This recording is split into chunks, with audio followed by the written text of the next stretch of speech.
Es probable que si naciste después de los 2000 o vivas en una cueva, no sepas quién es Luis Echeverría. Y no es el taquero que te atiende todos los días, excepto los lunes, claro, porque comienza la dieta. Pero tranquilo, yo te cuento cómo estuvo.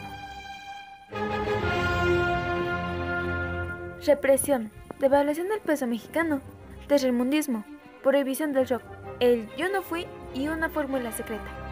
Esto y más en el sexenio de Luis Echeverría Álvarez. Después de la matanza de Tlatelolco en el 68, se acusó a Echeverría de haber sido él quien dio las órdenes al batallón Olimpia de disparar a los estudiantes. Pero él siempre lo negó, asegurando que el ejército había recibido instrucciones directas del presidente de la República, en ese entonces Díaz Ordaz. Un año después del incidente, en 1969, aseguró su elección al cargo de presidente de México. Además, tuvo la oportunidad de debatir con los estudiantes y criticar a los Estados Unidos. Inclusive, en un momento durante su campaña presidencial, Echeverría pidió unos minutos de silencio para recordar a las víctimas de la masacre de Tlatelolco. La intención por parte de Echeverría fue un acto que enfureció al presidente Díaz Ordaz. ¿Y a quién no? Si al final se volvió a cometer un acto violento en contra de las protestas estudiantiles.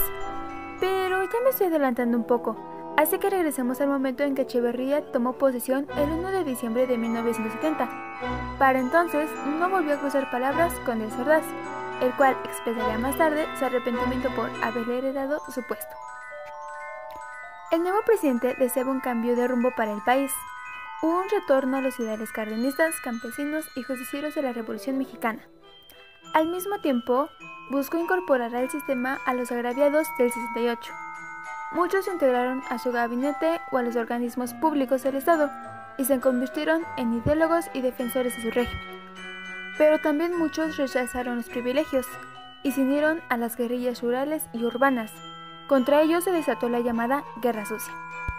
En cuanto a su programa social, redistribuyó millones de acres entre los campesinos sin tierra. Además, amplió los programas de seguridad social, vivienda, transporte, educación e invirtió enormes sumas de dinero en obras públicas. También proporcionó subsidios alimentarios para los más pobres. Una de las primeras acciones que realizó el presidente Echeverría en 1971 fue la liberación de algunos líderes estudiantiles del 68, y se organizó una marcha el 10 de junio para demostrar que seguían en pie de lucha. Todo terminó con la infiltración de paramilitares, los halcones, que atacaron a los estudiantes y provocaron una nueva matanza, conocida como el Jueves de Corpus. El gobierno de Echeverría se deslindó de los hechos y prometió una investigación que claramente nunca llegó.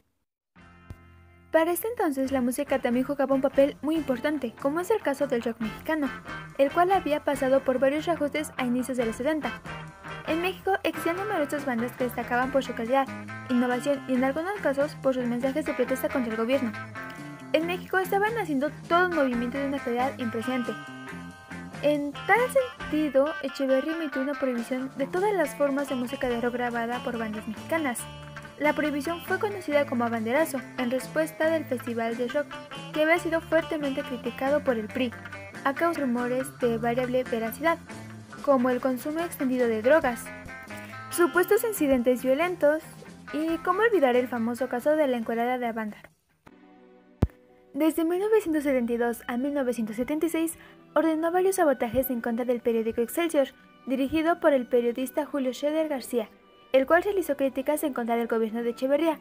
A partir de estos sucesos, el presidente ordenó una estrategia para censurar la libertad de expresión del periódico, logrando una crisis para el medio de comunicación y la expulsión forzada de Scherer y su equipo. Mientras que en el plano económico, Echeverría hizo crecer la deuda externa hasta límites inconcebibles y se desalentó toda inversión extranjera.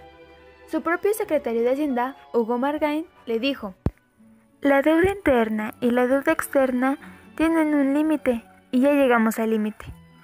Pero en respuesta, el presidente lo removió y nombró en su lugar a su gran amigo del alma, José López Portillo. A partir de ese momento, el presidente hizo una declaración histórica: "La economía se maneja desde los pinos".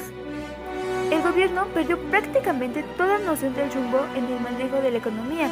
Cientos de millones de pesos se invirtieron en obras improductivas o se perdieron en los laberintos de la corrupción.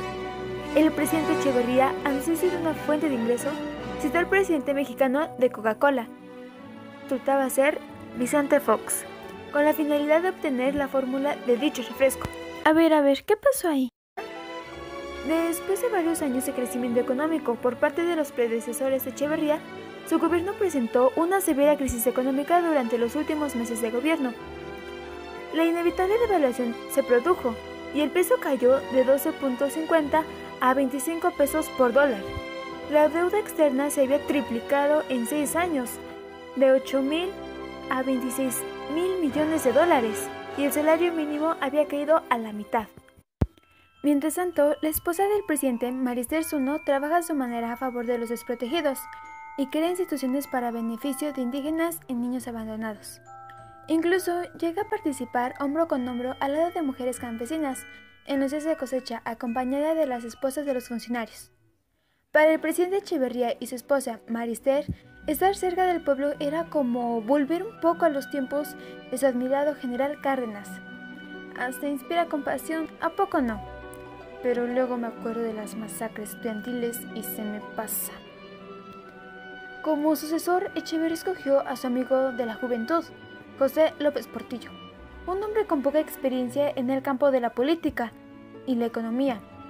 A él le tocaría disfrutar de la bonanza petrolera por los yacimientos descubiertos durante el sexenio de Echeverría y de administrar mal hasta la quiebra esa riqueza. Es muy lamentable que Echeverría tuviera las mejores intenciones respecto al sector popular, queriendo distribuir las riquezas, y al final solo terminó afectándolos gracias a los tropiezos de sus propios proyectos. Hasta inspira compasión, ¿a poco no? Ahí sí sin peros. Ahí sí me parte un poquito el corazón, la mera verdad.